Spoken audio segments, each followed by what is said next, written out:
Today is Valentine's Day.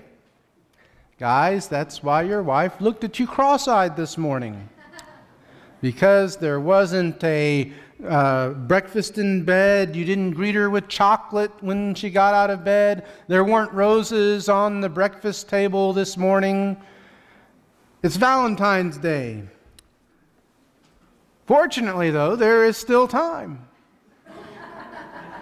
These stores are still open. And there's lots of sweet, smelly, shiny stuff. And the best part is it's probably on sale. So just, a little bit of friendly advice and everything. And if you're in Family Life Group 3, you can treat her to a wonderful meal at the exclusive Eastgate Church of Christ restaurant. Best food in town, and it don't cost you a dime. So that's always nice. You know what? Today is a day we do nice things for the people that we love. Like buy them chocolate or roses, etc. Love will motivate us to do things that we don't normally do.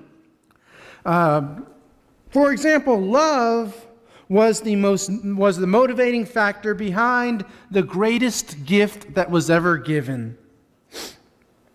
Paul talks about this gift in 2 Corinthians chapter 9, verse 15.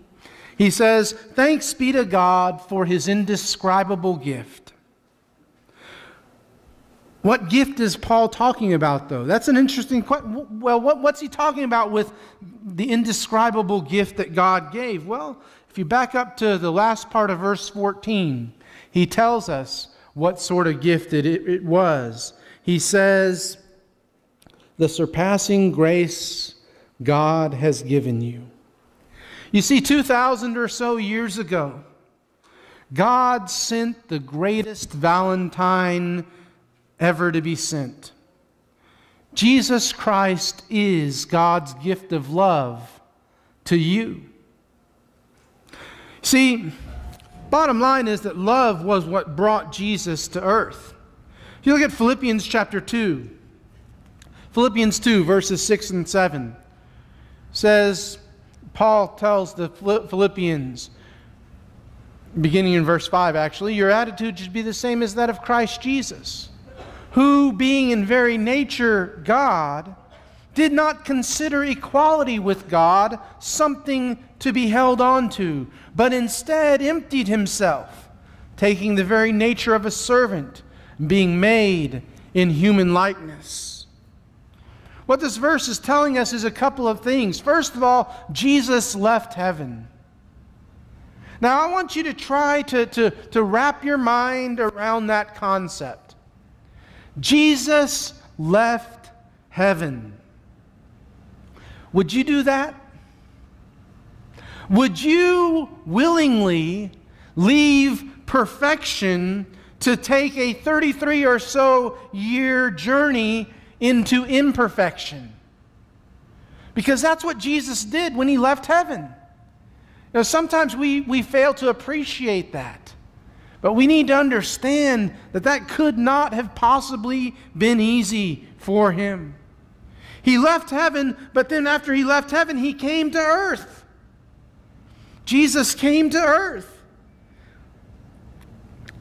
And you would think that when Jesus left heaven and came to earth, you would think that there would have been a warm reception for him. But what sort of initial reaction and reception did Jesus get? Well, it was not so good. If you look at Luke chapter 2, verses 4 through 7, we read, excuse me, "So Joseph went up from the town of Nazareth in Galilee to Judea, to Bethlehem, the town of David, because he belonged to the house and line of David. He went there to register with Mary, who was pledged to be married to him and was expecting a child. While they were there, the time came for the baby to be born, and she gave birth to her firstborn, a son. She wrapped him in cloths and placed him in a manger because there was no room for them in the inn." Weary travelers, travel the ways, get there, No room at the inn. But the innkeeper is so magnanimous that he says, well, I got room in a stable back here. And that's where they stayed. And when the time came for Jesus to be born, he was laid in a manger because there was no room in the inn.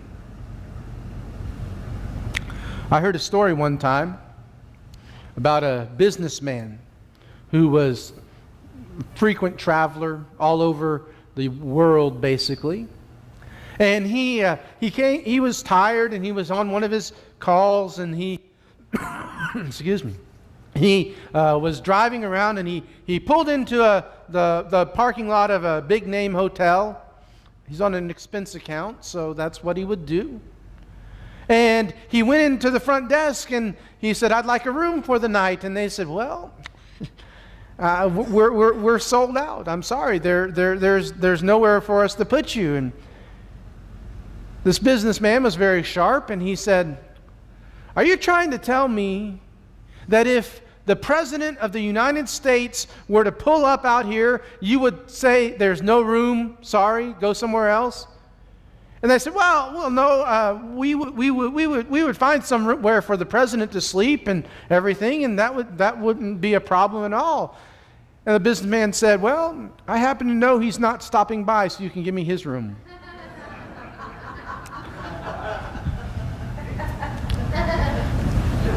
Not just the president, the Creator came to earth, and we refused to make room for him. And then in Matthew chapter 2, verse 13, we read about the Magi. It says, when they had gone, an angel of the Lord appeared to Joseph in a dream. The Magi had just left.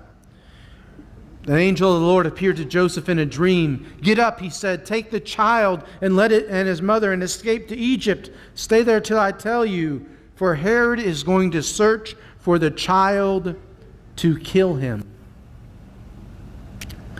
Not only did we not make room, then someone tried to kill him. Yes, the angels sang, I understand that, and the Magi came from beyond or from afar bearing gifts, and when the angels sang, the shepherds came. I understand all that. But the King of Kings and Lord of Lords was laid in a manger because there was no room for him. And because he was the King of the Jews. The other quote-unquote King of the Jews tried to kill him. Then you look at John chapter 3, verse 16. For God so loved the world that he gave his one and only Son, that whoever believes in him shall not perish, but have everlasting life. We've had that memorized since we were in the littlest of Bible classes. But do we truly understand what it means? It means God's love was so great that he would send Jesus. See, normally the way that it works is that people make sacrifices for deity. I mean, even in the Old Testament, that's how it worked. The Israelites made sacrifices to Jehovah, to Yahweh, to God. That was the way that it's supposed to work. And yet on this occasion, God shows his love because he sent Jesus, because he loves us so very much. He sacrificed for us. God's love was so great that he would send Jesus, and Jesus' love was so great that he came. He came, and guess what? He suffered rejection at every turn. Everywhere he went, or every place he would go, people would reject him. Shouldn't surprise him, though. He knew this. In fact, in John chapter 1, verses 10 and 11, we read, he was in the world, and though the world was made through him, the world did not recognize him.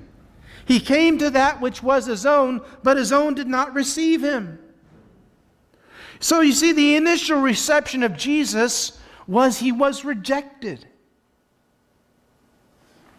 And yes, maybe over time it got a little bit better as Jesus grew and began his ministry and began performing miracles. People were drawn to him because he could make the blind see and the deaf hear. He could raise the dead. He could do all of these things. People began to accept him, and he drew a little bit of a following. But you know what? It didn't last.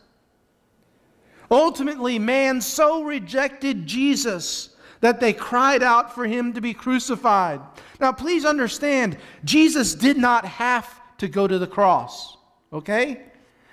He had at least one of his followers who was willing to fight for him, Matthew 26:51. But you know, he didn't even need Peter to draw his sword, because Matthew 26:53 tells us that the Father would have put at his disposal 12 legions of angels. Really, all it would have taken was one angel. But God would have sent as many as Jesus wanted. Could have. But he didn't. Why not? Because he loves us. That's why not. Whereas love brought Jesus to earth, love also sent Jesus to the cross. If we continue in Philippians chapter 2, verse 8. And being found in appearance as a man, he humbled himself and became obedient to death, and even death on a cross. Do you catch that? First of all, he humbled himself. How did he humble himself? He went from being infinite to being finite. He went from being the creator to being the created. That's humbling yourself. But more than just humbling himself, he became obedient. Excuse me. He became obedient, and not just obedient as in a child obeying his father sort of thing, but he became obedient to death. Creation killed its creator. And he became obedient to death even on a cross. The cruelest form of capital punishment that man has ever been able to come up with. And Jesus went to the cross. He became obedient after humbling himself. Love sent Jesus to the cross. In John chapter 15, verses 19 through 17, we read these words. Jesus says to his disciples, "As the Father has loved me, so have I loved you. Now remain in my love. If you obey my commandments, you will remain in my love, just as I have obeyed my Father's commands and remain in his love. I have told you this so that my joy may be in you and that your joy may be complete. My command is this: love each other as I have loved you. Greater love has no one than this, that he lay down his life for his friends. You are my friends if you do what I command. I no longer call you servants, because a servant does not know his master's business. Instead, I have called you friends, for everything that I learned from my Father I have made known to you. You did not choose me, but I chose you and appointed you to go and bear fruit that will last. Then the Father will give you whatever you ask in my name. This is my command: love each other." Did you catch verse 13? Greater love has no one than this, that he lay down his life for his friends. The greatest love motivated Jesus to lay down his life for us. You see, my friends, as Jesus was hanging on the cross of Calvary, it was not those nails that had been driven through his hands and feet that held him to the cross. What held him to the cross was you. More specifically, what held him to the cross was Jesus' love for you as an individual, personally. That's what held him to the cross. Did you catch and note especially verse 14? You are my friends if you do what I command. Are you his friend? You know, a lot of people claim to be his friend. There's a lot of people who are in buildings much like we have here at Eastgate, and they are talking about how much they love Jesus. They sing about it, they pray about it, they listen to messages about it, and they're all happy about it, and they sit there and they smile and they go back and forth and everything is good, and then they walk out the doors and you wouldn't know anything had happened to them. You wouldn't know that they love Jesus, because the way they live when they're outside of this building is so counter to Jesus. If you love Jesus, you will obey Jesus. That's not something that I came up with. That's what Jesus himself says. Do you have the same kind of love for others that he has for you? Verse 12, he says, love each other as I have loved you. If you do, if you love him, you're going to obey him, and you're going to love others as he loved you and loves you. You know, one of the most popular gifts for Valentine's Day is roses. They smell nice. They look pretty. They're an expression of our love, and you can express love in different ways based on the different color of the rose that you give. But you know, with roses comes something else. Down there in the stem part, they're called thorns. You know, God's Valentine's to you also comes with thorns. But these thorns were in the shape of a crown. And they are on the head of the one who loves us so much. Loves us so much he would leave heaven and come to earth, knowing that rejection awaited him at every turn. But he loves us so much he came anyway. They're on the head of the one who loves us so much that he lived and he died for you. Jesus truly is the greatest Valentine gift you ever have been given or you ever will be given. Have you reciprocated? You see, he gave his life for you. What he asks is that you give your life to him. And the good thing is that no matter what situation you're in, no matter what you've done in the past, just as you are, he'll accept you and he'll make your life something wonderful. Have you given your life to him? If not, today is a day that we express love to those who mean the most to us. Why not express your love for the one who gave so much for you? By becoming a Christian this morning, by being immersed in the watery grave of baptism for the forgiveness of your sins.